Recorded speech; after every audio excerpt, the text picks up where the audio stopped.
Today, history is being made by a majority of this commission as we vote for a fast, fair, and open internet. So today was a big day. We saw Title II as the new authority for an open internet. Municipal broadband cannot be banned by local legislatures, and the FCC has really great taste in funk music. Today was pretty incredible. We got to watch the FCC debate its new rules for the open internet, and I cleaned out my entire email inbox during the two lengthy and very detailed tirades given by the Republican members. Yeah, they knew they had no chance here. It was already decided, and so they really took their time in explaining why they did not like net neutrality. But that was fine, because the rest of the commission gave much briefer speeches, kind of outlining the reasons that we've heard over the past, year about how important net neutrality is to protecting economic opportunities and diversity of voices on the internet. Yeah, it felt to me like the breakup talk, if you know it's coming, but you want to make sure you have your say. They really just needed to get it off their chest, and then Tom Wheeler could not stop banging that gavel.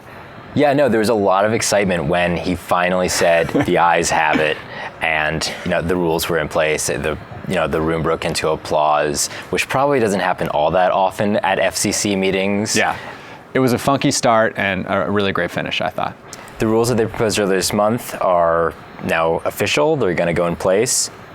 Establishes some really important net neutrality rules, a lot of what advocates have been pushing for. You've got internet providers are not allowed to block websites or apps or services. They're not allowed to throttle any of those either.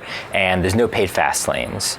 The boogeyman of, this internet where the ISPs are controlling what you see or what arrives at your home, is it better to access, is easier to access, is faster to access, is now off the table.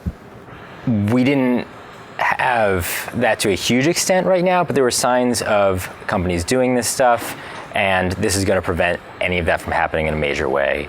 And the Federal Communications Commission now has the tools it needs to prevent companies from doing those things when or should they try to do them. Right. So the Democrats talked about this in terms of the internet has been this great economic engine. We invented it. It's like a point of pride, and we're going to protect it. And the Republicans basically said the opposite. Yeah, the Republicans said this is government overreach, et cetera, et cetera. New taxes. Yeah, this is going to go awful for the internet, for kill consumers. Business. Right. You can pretty much guess what they said. And the reality is the FCC has done its part. Now the ISPs are probably going to get them back in court. They'll file some lawsuits, just like we saw before with Comcast and AT&T. And Congress is also going to start working on its own sort of update to the Telecommunications Act, kind of put themselves into play. Yeah, so those are the expectations. The FCC definitely is going to have, a big court issue ahead of itself once one internet provider or another challenges these rules. There are a lot of different issues that they have to bring up, and some of their arguments seem better than others. We'll definitely have to wait and see how those pan out. To me, the chances look pretty good for the Communications Commission, but I'm also not a legal expert. Right. So, disclaimer, neither of us is a lawyer. Yeah.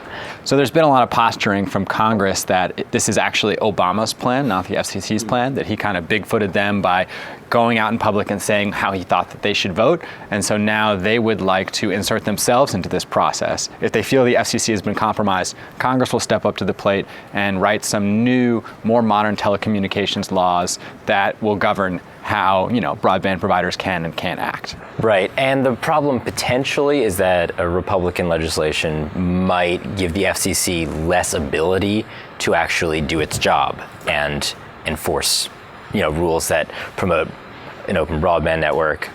But again, we still have to see how that plays out. Now that there are rules in place, or that there are going to be rules in place, the issue may be less of a hot topic. Right. Another thing that happened today, which was kind of a subset of the big picture, was municipal broadband. So the FCC decided that small cities and towns that would like to build their own fiber can. And this has been an issue in some states.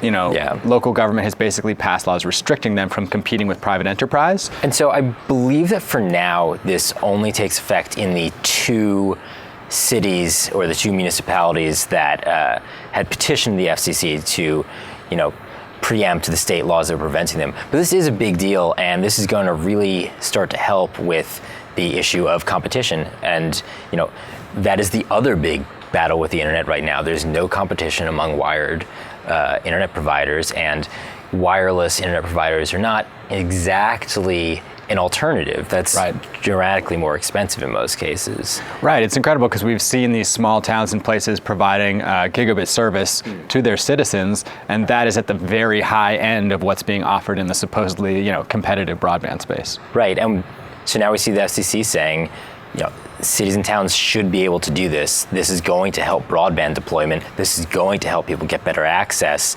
There's no reason that they shouldn't be able to do this. Right. I mean, the crazy thing to me about the whole discussion around what the FCC is doing is we were trying to ward off this boogeyman that people could start blocking or throttling services, but that hasn't really been happening. It's not a widespread problem, it's a potential problem.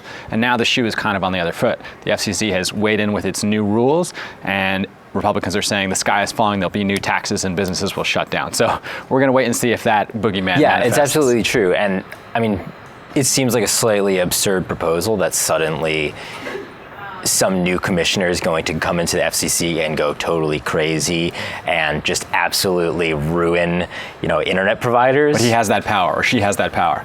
It is true. They may well be able to, Right. But again, that is, the new spook that everybody is worrying about. Okay, so 6 months from now, we'll check back in. Will we have to pay internet taxes? Where do I pay my internet taxes? Is the internet dead in the water? Exactly. 6 months from now, the new rules are going to be in place, and probably everything's going to be exactly the same, except there's going to be a court challenge. Okay, status quo. Thanks, government.